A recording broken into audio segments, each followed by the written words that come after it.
Hi guys, welcome back. Thank you so much for clicking this video.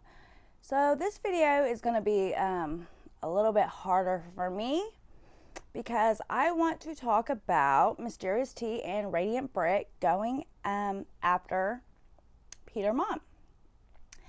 So as you can see, I'm a pretty big fan of Peter Monn. I first started watching Peter Monn a couple years ago when I first came out of sobriety.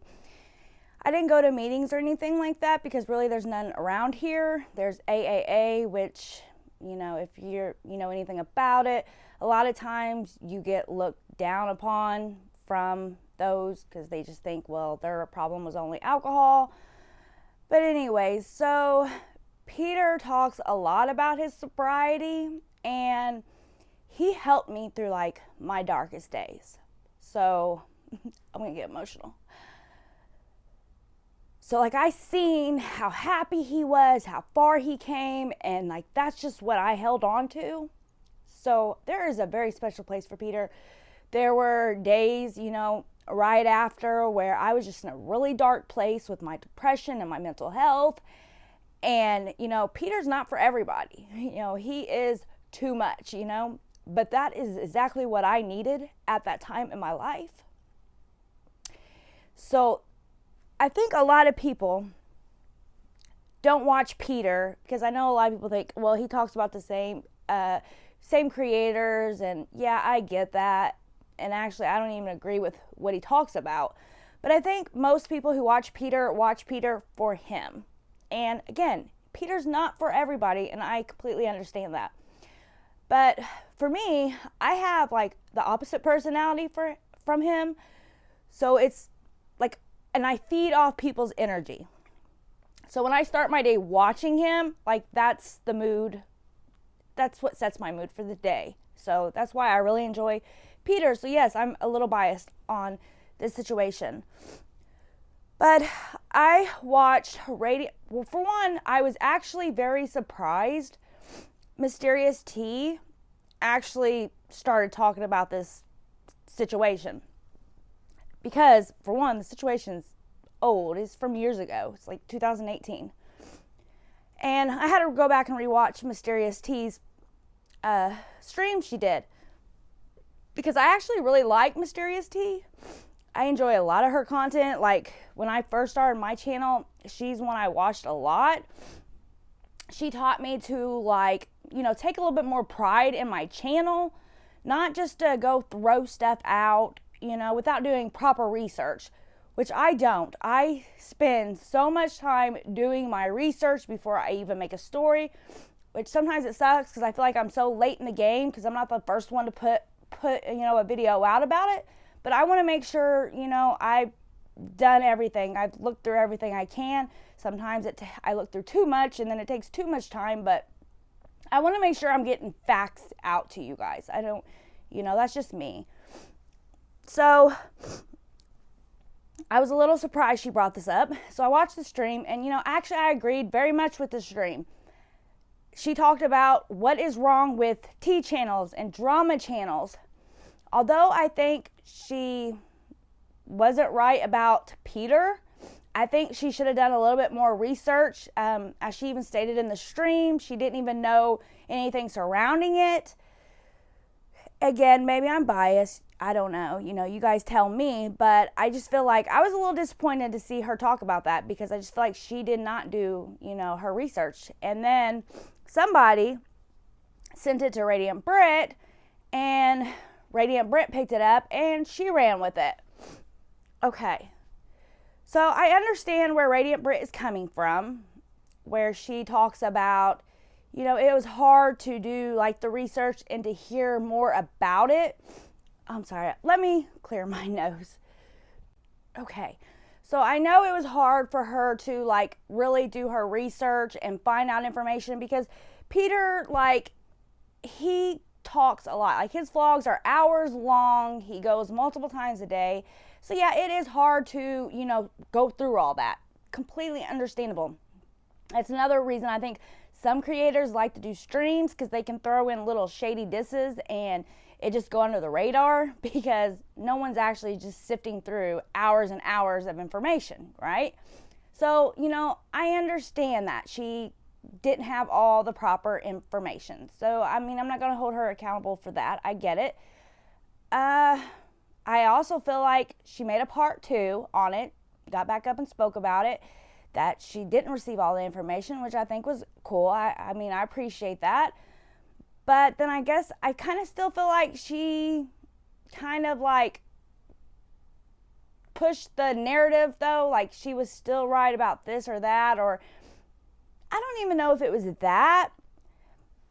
But to me, I think she made the comment that nobody is going to sift through all this information. So they're just going to hear that clip and they're going to run with it. And that to me is the exact problem that is wrong with tea channels and drama channels. It's not right to take a little piece of clip and run with it without knowing all the information and everything behind it. That's the problem, the whole problem with everything. And that's why I've had such a hard time like going through and just dragging people, especially over little nitpicky stupid shit, That's just not me. It's not what I'm about. I hate cancel culture. Like, unless you really do some vile stuff, like, I'm just against all that. And this is like a prime example of how shit gets twisted and ran with. Luckily, though, somebody who knows Peter, has been watching Peter for a really long time, knows how much he loves his dogs and, how much he has a love for animals.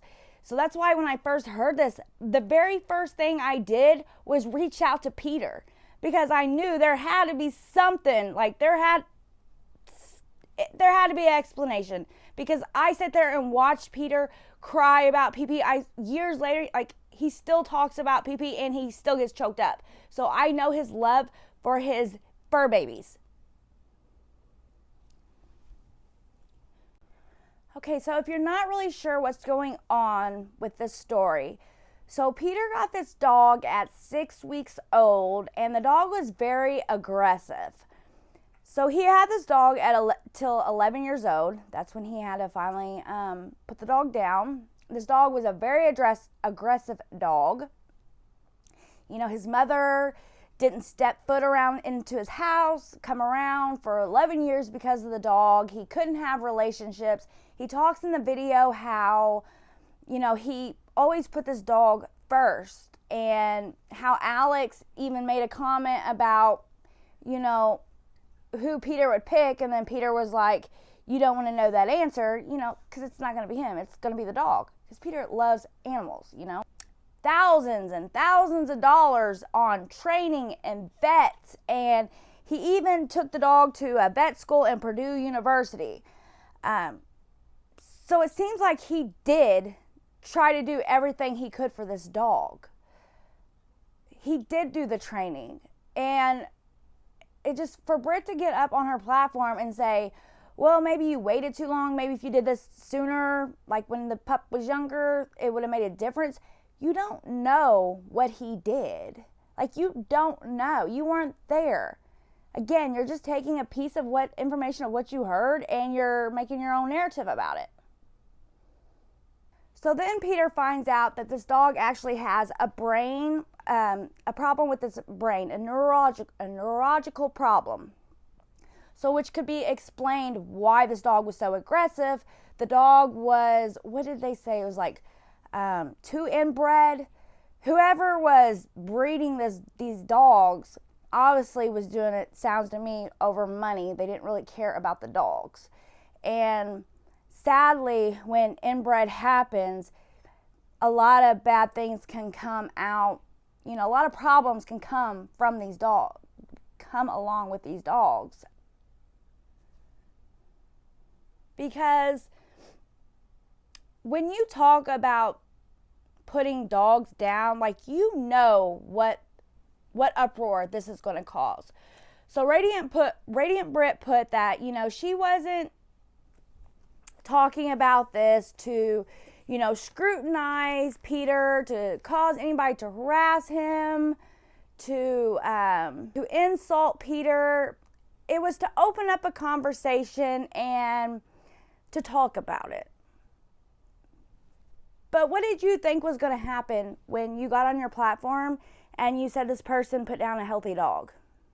You knew that was going to cause uproar. You know? So I want to share something with you, and it brings up a lot of emotions for people, for the person you're talking about, and others who have to watch it. So I got my mini pin when she was 3 years old, when I was volunteering at the Humane Society. And this dog would not let nobody go to her. Like, she wouldn't let nobody come up to her. So every day I would just slowly come up to her, you know, and show her attention. Just every day I'd get progressively a little bit closer to her, to finally where she would be able to let me pet her. I would be able to hold her. And then I realized, like, she's going to have a lot of trouble getting adopted because she came from a very abusive home. So she was just scared. She was scared of people. So I knew, like, she was meant for me. I just knew it. So I brought my boyfriend there to meet her. And literally the first time they met, she nipped him.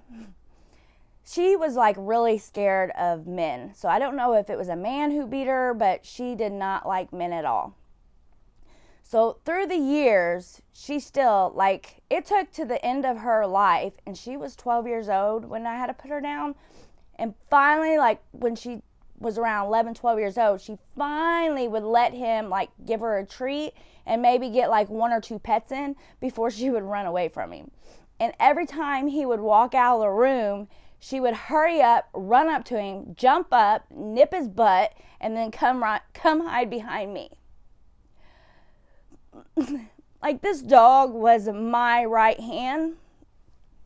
Like, she was mine. She was my baby. Anywhere I went, she was there. Anybody would tell you, like, she was all me. So when we had our fire 3 years ago, I don't know if it's because she inhaled smoke. I'm not really sure. You know, we got her out and everything, but 2 weeks after the fire, her lymph nodes started swelling up. Like, her whole body was just swelled up. Every lymph node. So I took her to the vet, and they told me she had lymph node cancer. And there was nothing they could do about it, that I just could take her home and make her as comfortable as I can, and just to love her until it was time. And if she started showing pain or discomfort, to bring her back in, and they would put her down. And this was like a couple weeks before Christmas, so we was trying to get her to make it through Christmas, which she did, and she made it through Christmas. And I had noticed that she never really showed any pain or discomfort the whole entire time. But I knew it was getting close, and so I called and I scheduled the appointment for her to go to the vet, to have her get put down. And they had her scheduled, and I went to work that morning. I worked a couple of hours that day. And so when I got off work, I was waiting around for the time to go take her in. And I picked her up, and I noticed her breathing was very labored. Like, she was just breathing really hard. And so I knew, like, right then and there it was time. And, like, we still had like an hour or two, and I'm like, we can't wait. Like, I gotta go. We gotta take her. So I was holding her, and I was crying, and I was telling her how much she meant to me, and that if she needed to go, she could go. And I put her down, and I went to call the vet to let him know we're coming right now. And then when I went back to go get her, pick her up, to take her, she was gone. And I just always, I think she waited for me. She waited till I got off work to go. But it also hurts because I put her down to make that phone call. And I wish I would have just kept holding her. So that's why this just pisses me off. And I'm trying to be understanding, okay? I am. You know, I'm not saying Britt came from a malicious place, but people's dogs, their animals, their cats, you know, whatever animal they have, means so much. And it's such a hard thing to do, to watch your fur baby die or have to put, you know, a baby down. Like, that's a very hard choice. And this was 3 years ago, and it still hurts me so much because I loved her so much. You know, these aren't just my dogs. These aren't just my cats. These are pieces and part of me, and I know that that's the same for Peter, and I know that's the same for Britt too. But I just think when talking about something like this, it's a very important to fully do your research and to, you know, get the facts around what you're talking about. Sorry, guys. It's hard to talk about. But I'm going to share this little clip I made for her, my peanut. But I can't play the music around it, but I'll just play the slow motion. But that's what I want to talk with you guys about. Let me know what you guys think below. You know I'm not wanting anybody to get mad or go at Britt, okay? I'm not. That was her opinion. That's how she felt. Like, I think she honestly, again, I may be wrong. Maybe she was malicious. I don't know. I don't think it was. But I just think better research should have been done. And that's just my opinion. But, I mean, I'm not going to get on her. Like, she made another video saying, you know, people go at her, go after you whenever your opinion doesn't fit their narrative. And she's right. So, I mean, I'm not going after her for her opinion, but this is my opinion. And also, you know, some people might say she went after Peter because, you know, for clout. But really, I think for her going after Peter actually probably was a hard choice because he is so loved. So the backlash that could and can come from that could be pretty bad. So I don't think somebody would bring that on themselves unless they really felt some type of way. But again, I could be wrong. Let me know what you guys think below. And please, you guys, give this video a like, not like, subscribe, and I will see you guys next time. Bye.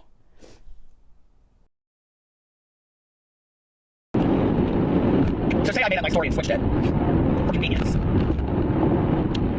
But what I will put to you is, the only people that know the truth are myself, the dog, my higher power, Tanya, Alex, and a team of vets like you have never imagined in your life that told me the compassionate thing to do for this dog, not for me, but for the dog, was to let him go. And I learned through that, just like I learned through my mom, that sometimes you have to let things go.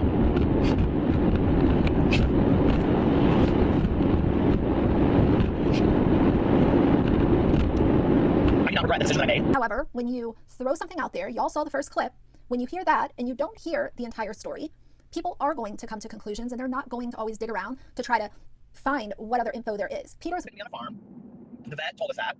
This dog will attack other animals. He can't be on a farm. So, I mean, he couldn't be with an older person because he would have been an older person. He couldn't, like, put his food down. He would attack your hand. It was one of the most aggressive, our vet said he's one of the most aggressive dogs that anybody she had ever seen. And so, but I'm not putting a dog down that's, you know, not,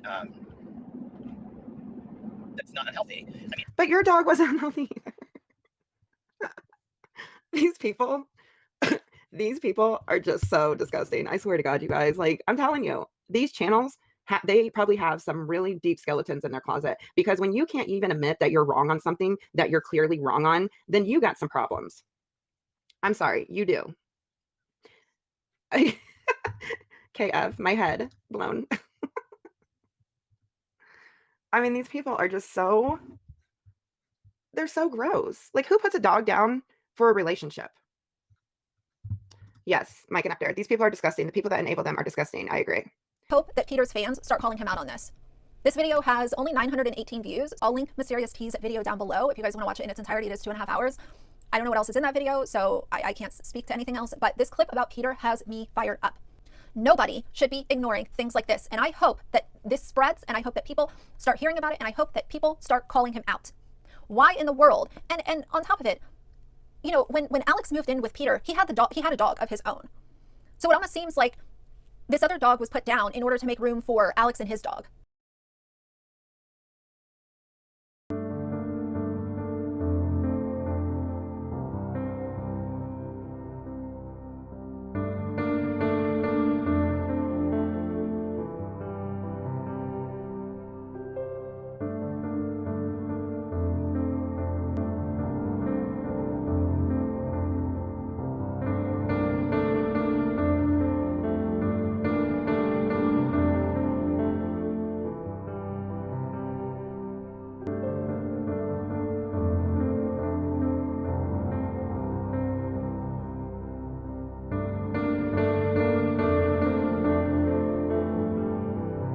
That's so disgusting.